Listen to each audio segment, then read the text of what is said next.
кийинки мезгилдерде мага окшогон элибизге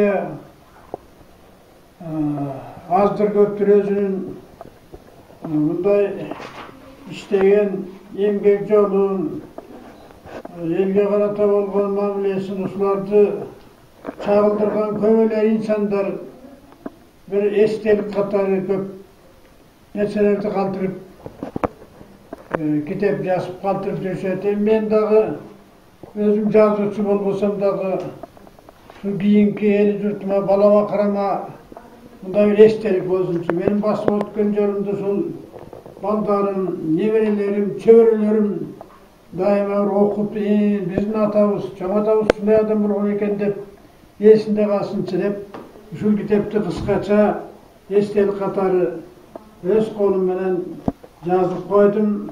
Эми бул албетте балдарым үчүн эстелик болот.